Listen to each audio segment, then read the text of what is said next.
విక్రమ్, అయితే నువ్వు నా మాట విన్నవన్నమాట. నన్ను నువ్వు ఆ దృష్టుడి దగ్గరికి తీసుకెళ్తున్నావన్నమాట, అవును కదా? ఏం పర్లేదు విక్రమ్, నువ్వెక్కడికి కావాలంటే అక్కడికి తీసుకెళ్ళు. కానీ నా పందెం నీకు గుర్తుందిగా? దారిలో నువ్వు నోరు తెచ్చుకున్నావనుకో, నేను మళ్ళీ ఎగిరి అక్కడికే వెళ్ళిపోతా. సరే అయితే దారిని తొందరగా దాటడానికి నీకో కథ చెప్తాను. కాశీ చాలా పవిత్రమైన నగరం. ఆ నగరం త్రిశూలం పైన నిల్చుందని విన్నాను. ఆ నగరానికి రాజకుమారుడు బాహుబలి ఇంకా సేనాపతి కొడుకు కటప్ప మధ్య మంచి మిత్రత ఉండేది. ఇద్దరూ తిండి, ఉండడం, తిరగడం అంతా కలిసే చేసేవారు. ఇంకా వేట కూడా కలిసే వెళ్లేవారు. ఒకరోజు ఏమైందంటే, ఎంత అందమైన చోటు, ఇంకా ఇక్కడ ఎంత శాంతంగా ఉంది. అవును, కానీ ఈ రోజులాంటి వాతావరణం రోజు ఉండదు. నువ్విక్కడే నా కోసం వేచి ఉండు, నేనిప్పుడే వస్తున్నాను. సరే అయితే నేనిక్కడే నీకోసం వేచి ఉంటాను. అరే పద్మావతి, నువ్వు ఎక్కడ ఉన్నావు? నాకు అసలు ఏం కనిపించడం లేదు. నేను ఇక్కడ ఉన్నాను మంగన. ఆడుతూ ఆడుతూ పద్మావతి బాహుబలిని తగులుకుంటుంది మరియు బాహుబలిని చూసి సిగ్గుపడుతుంది. మీరెంత అందంగా ఉన్నారు. మీ పేరేంటి? మీరెక్కడుంటారు? ఇంకా ఎవరి సంతానం మీరు? పద్మావతి ఒక పువ్వుని చేతిలో పట్టుకొని తన పేరుని సైగలతో చెప్తుంది. మీరు మూగవారా? లేదు, తను మీ బుద్ధిని పరీక్షిస్తుంది. ఒకవేళ మీరు ఆ సైగలలోనే పేరును మరియు తను ఎక్కడ ఉంటుందో గుర్తిస్తారో అప్పుడు మీరు జ్ఞాని అవుతారు, లేకపోతే మీరు తనకు సరిపోరు. అర్థమైందిలే. ఇప్పుడు మీరు సైగ చేసి చెప్పేయండి, మీరు ఎక్కడ ఉంటున్నారో. పద్మావతి ఆ పువ్వును తన చెవి దగ్గరికి తీసుకువెళ్తుంది మరియు ఆ పువ్వుతో తన పట్టీలను ముట్టుతుంది. ఇంకా మీరు ఎవరి కన్యా? తండ్రి పేరు అడగగానే పద్మావతి సూర్యుడి దిక్కు చూస్తుంది మరియు అక్కడి నుంచి బయలుదేరుతుంది. అప్పుడు బాహుబలి ఇలా అంటాడు, రాజ్కుమారి, నా కోసం వేచి ఉండండి. నేను తొందరలోనే నా పని ముగించుకొని మీ దగ్గరికి వస్తాను. రాజ్కుమారి వెళ్లిపోయిన తరువాత బాహుబలి మరియు కట్టప్ప మాట్లాడతారు. కట్టప్ప, ఆమె పేరు ఏం కావచ్చు? చూడు, ఆమె కమల పువ్వు చూపించి తన పేరు చెప్పింది. అయితే నువ్వే ఆలోచించు, ఆమె పేరు ఏమయ్యుండొచ్చు? కమల పువ్వు అంటే పుష్ప, పంకజ్, నీరజ, పద్మ. అవును, అయితే ఆమె పేరు పద్మావతి అయ్యుండొచ్చు. పద్మావతి ఎంత మంచి పేరు కదా? అవును, పేరు అందంగా ఉందిలే. ఇప్పుడు ఊరి పేరు కూడా తెలుసుకో. నేను తన్ని ఊరి పేరు అడిగితే తను ఆ కమల పువ్వు తన చెవి దగ్గరికి తీసుకెళ్ళింది. తరువాత తను తన పట్టీని తాకింది. అవును, సరిగ్గా చెప్పావు.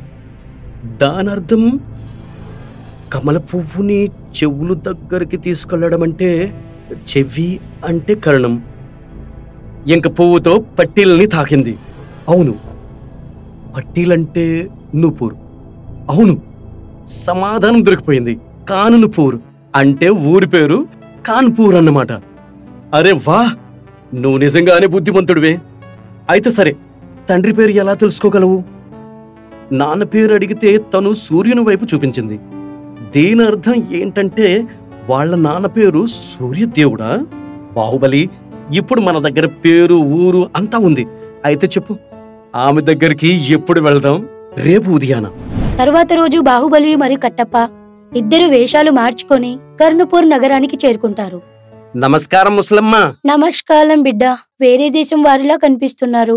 అవును, మేము ఈ నగరంలో తిరగడానికి వచ్చాము. ఇక్కడ 4-5 రోజులు ఉండటానికి చోటేమైనా దొరుకుతుందా?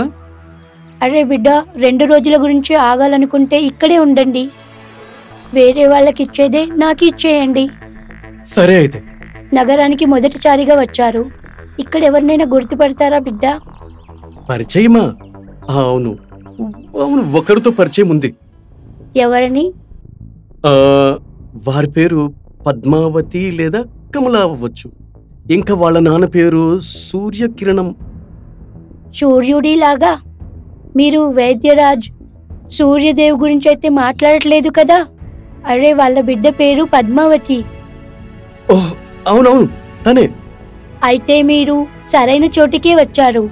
అరే బిడ్డ, తననైతే నేను నా చేతులతో పెంచాను. నిజంగా? అవును, తన చిన్నతనంలోనే వాళ్ళ అమ్మ చనిపోయిన తర్వాత వైద్యరాజు గారు తన బాగోగులు చూసుకోవడానికి పెట్టాడు. ముసలమ్మ, అవును, మా రాజకుమారునికి ఆమెతో కల్పించగలరా? నేనది చేయగలను. కానీ పద్మ కారణం అడిగితే ఏం చెప్పను నేను? ముసలమ్మ, ఎప్పటి నుంచి రాజకుమారుడు తనను చూశాడో ఈయనకి అసలు నిద్రే పట్టట్లేదు. అర్థమయ్యింది. ఈ పిల్లాడు వయసుకు వచ్చాడు. సరే, నేను ఈరోజే పద్మతో కలిసి మాట్లాడతాను. పద్మావతి, ఆ సమయం వచ్చేసింది. నేనెవరి గురించి అయితే ఎదురు చూశానో నాకేం అర్థం కాలేదు అవ్వ. మీరు ఎవరి గురించి ఎదురు చూశారు? నాకు తెలుసు, ఒకరోజు నిన్ను తీసుకెళ్ళడానికి ఒక రాజకుమారుడు వస్తాడని. తను వచ్చాడు బిడ్డ. అతనెవరు? తనే, ఎవరినైతే నువ్వు చూశావో. ఇప్పుడు తను నిన్ను కలవడానికి నగరానికి వచ్చాడు మరియు నీతో కలవాలనుకుంటున్నాడు. వచ్చేశాడా? అవును, తను వచ్చాడు. నాకు తెలుసు తను తప్పకుండా వస్తాడని. దీని అర్థం మొదట తనకు అర్థమయ్యిందని. తను చాలా జ్ఞానవంతుడు బిడ్డ. తను నిన్ను కలవాలని అనుకుంటున్నాడు. లేదమ్మా, నేను తనకు అంత సులువుగా కలవను. అట్లా అంటే ఏంటి? నన్ను కలవడానికి తనకు మరొక షరతు పూర్తి చేయాల్సి ఉంటుంది. అది ఎలా? పద్మావతి అవ్వ ముఖం పైన చందనంతో 4 చుక్కలు పెట్టి, వెళ్ళండి అవ్వ, వెళ్ళి తనకు మీ ముఖాన్ని చూపించండి. నువ్వు నా ముఖంపై చందనపు 4 చుక్కలు పెట్టావు. దీని అర్థమేంటి అసలు? ఇదే మొదట చేయాల్సింది అవ్వ. ఒకవేళ తను జ్ఞాని అయితే తను తప్పకుండా అర్థం చేసుకుంటాడు. ఓరి దేవుడా, ఈమె ఆడదా లేదా ప్రశ్నలు పుట్టా? ప్రతిసారి ప్రశ్నిస్తూనే ఉంటుంది. ఆమె తెలుసుకోవాలనుకుంటుంది నువ్వెంత బుద్ధిమంతుడివో. అందుకో దీనికి సమాధానం ఇచ్చి నీ తెలివితేటలు చూపించుకో. షరతు పూర్తి చేయడానికి బాహుబలి అవ్వ ముఖాన్ని మరొకసారి చూశాడు. కటప్ప, ముసలం మొహం మీద 4 చందనం బుట్టులున్నాయి. కాని చందనంకి నేను చంద్రుడు ఇంకా 4 బుట్టులతో కలిపినట్లయితే చంద్రుని చతుర్దశి అవుతుంది. చంద్రుని చతుర్దశి ఏమంటున్నావు? నాకేమీ అర్థం కావట్లేదే. సమాధానం దొరికిపోయింది కటప్ప. ఏంటది? చందనం చతుర్దశి అంటే చంద్రుని చతుర్దశి. ఈరోజు దశమి. దీని అర్థం ఏమిటంటే ఆమె 4 రోజుల తర్వాత నన్ను కలుస్తుందన్నమాట. 4 రోజుల తర్వాత అంటే పున్నమి రాత్రిపుడా ఇంకా చంద్రుడు ఆకాశంలో మెరుస్తుండగా అప్పుడు నీ చందమామ నీకోసం వేచి ఉంటుందన్నమాట. అవును, నేను సరిగ్గా అదే టైం అప్పుడు తనతో కలవడానికి వెళ్తాను. నాకు తెలుసు మీరు తప్పకుండా వస్తారని. మొదటి చూపులోనే మీరు నాకు నచ్చేశారు. నిన్ను పొందాలన్న కోరిక నన్ను ఇక్కడికి తీసుకొచ్చింది. ఏవండి, మీరు మా నాన్నగారితో మన గురించి మాట్లాడతారా? తప్పకుండా. పద్మావతి గురించి మాట్లాడడానికి బాహుబలి సూర్యదేవ్ దగ్గరికి వెళ్ళి అంటాడు, నేను మాహిష్మతి రాజ్యానికి రాజకుమారుణ్ణి. నేను మీ అమ్మాయిని వివాహం చేసుకోవాలనుకుంటున్నాను. ఇది అసంభవం రాజకుమారా. నేనిక్కడ రాజకుమారుణ్ణి. నేను నా పుత్రునిచ్చి పెళ్లి చేస్తానని మాటిచ్చాను. మీ అమ్మాయి సంతోషం కోసం మీరు రాజుని ఇవ్వలేమని చెప్పలేరా? రాజుగారు నన్ను బెదిరించారు. ఒకవేళ నేను వాళ్ళు చెప్పినట్లు చేయలేకపోతే మమ్మల్నందరినీ చంపేస్తామన్నారు. రాజా భయంతో మరియు తండ్రి నిర్ణయంపై పద్మావతి ఏమి చేయలేకపోయింది. అందుకే తను బాహుబలితో పెళ్లి చేసుకోవడానికి ఒప్పుకోదు. బాహుబలి కూడా బాధతో తన రాజ్యానికి తిరిగి వెళ్ళిపోతాడు. ఎల్లప్పుడూ సంతోషంతో ఉండే బాహుబలి ఇప్పుడు రోజంతా గమ్మున కూర్చొని ఉంటాడు. తనని అలా చూసి కట్టప్ప మనసులో అనుకుంటాడు, బాహుబలిని ఇలా చూస్తూ ఉండలేను. నేనే ఏదో ఒకటి చేసి పద్మావతి వివాహం రాజకుమారుడితో తప్పించేటట్లు చెయ్యాలి.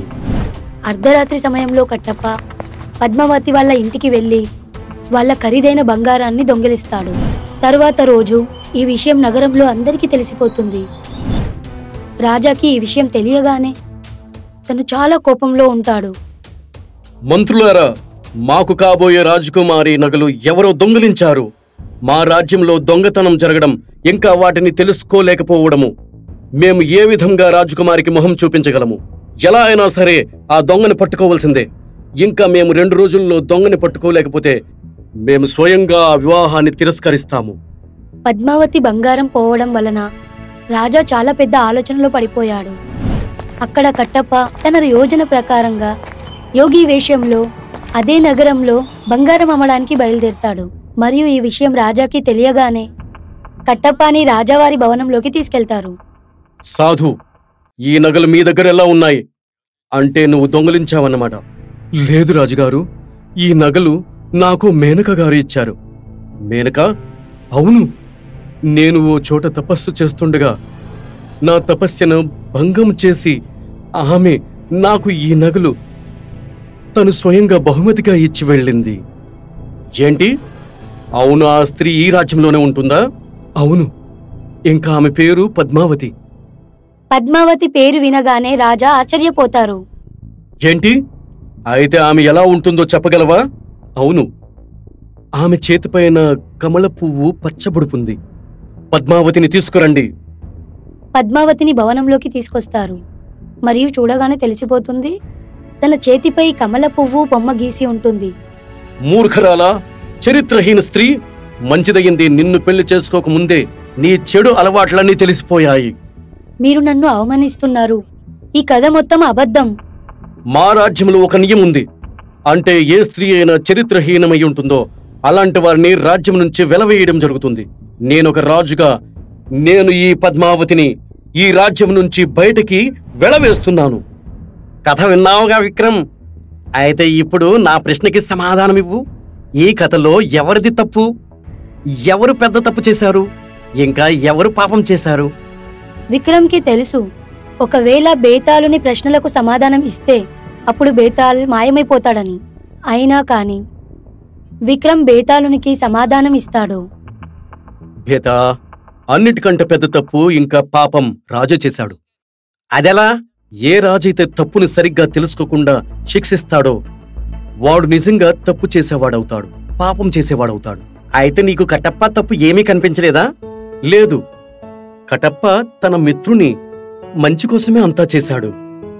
ఇంకా సూర్యదేవుడు కూడా పద్మావతి పెళ్లి రాజుని భయపడి రాజుతో చెయ్యాలనుకున్నాడు. అందుకే న్యాయంగా చూడాలనుకుంటే రాజే అందరికన్నా పాపి. భలే విక్రమ్, ఏం న్యాయం చేశావు. కానీ నేనేం చెయ్యను, ఎందుకంటే నువ్వు నూరు తెరిచావు, ఇంకా నేను పారిపోతున్నాను. బేతాళా, నేను నిన్ను వదలను. విక్రమ్, నా వెనక పడకు, నేను నీకు దొరకను. ఒకసారి మరియు బేతాళుడు అక్కడి నుంచి వెళ్ళిపోతాడు.